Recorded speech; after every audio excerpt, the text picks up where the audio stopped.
focus tonight, also another ballot measure that Utahns will vote on in November, gender-neutral language in the state constitution.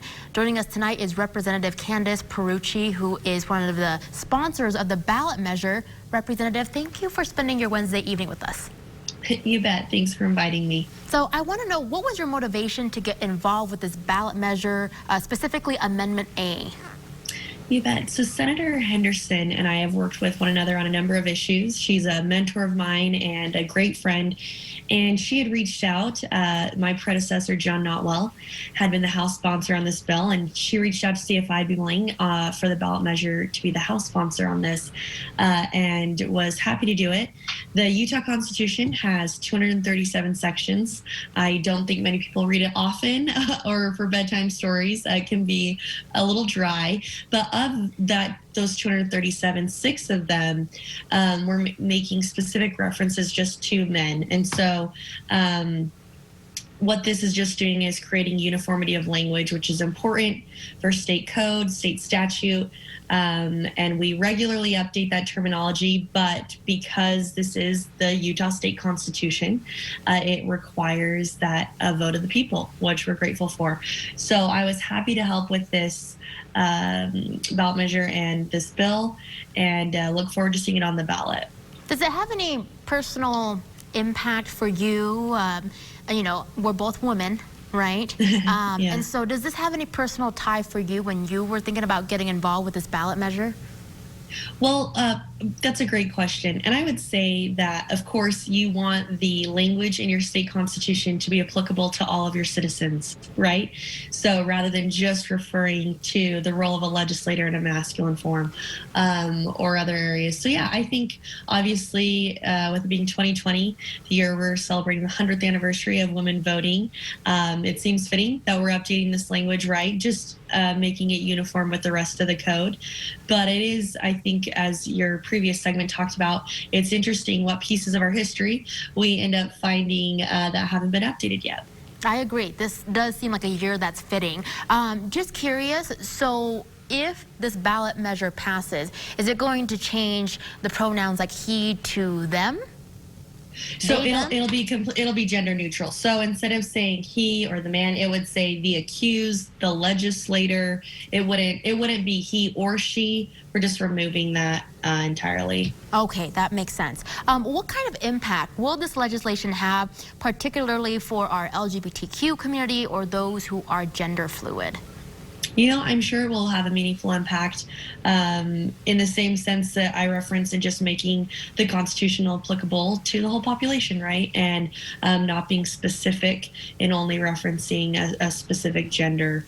In this case, we're not even referencing both male or female, it's just male. So just updating it so that it's consistent with the other technical language in the Constitution. Now, the bill passed with no opposition in either side of the legislature. How does that make you feel, experiencing your fellow lawmakers giving you guys such support? So I think, like I said, we do update code and technical language quite often, but I know after talking to Senator Henderson today, you know, always grateful for a unanimous vote on a bill. It doesn't happen that often. We're an opinionated group of people. So I think it shows the consensus behind moving forward with this. Have you received any pushback at all from any of your constituents?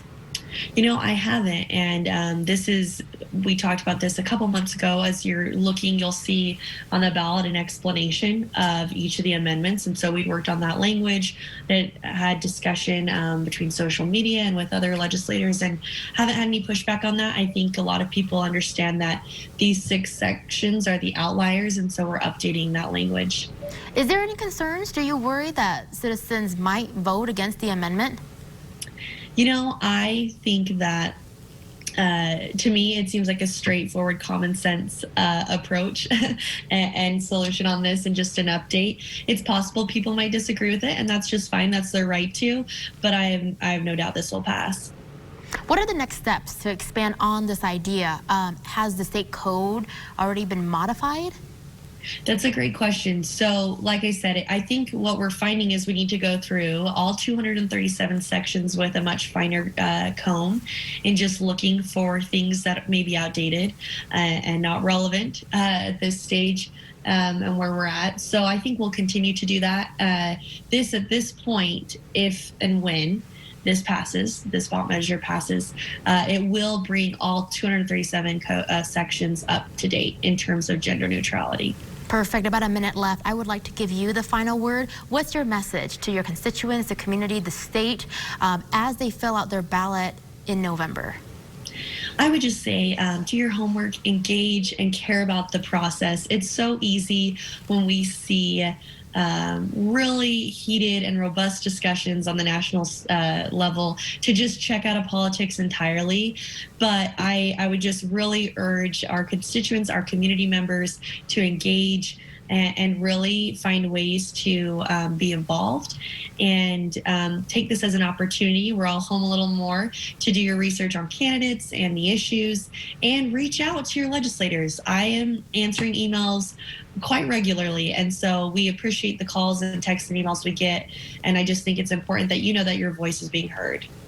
Representative Pierucci, thank you so much for spending your Wednesday evening with us. I know you're busy, but we appreciate you so much for helping educate our viewers and just showing us why this amendment is so significant.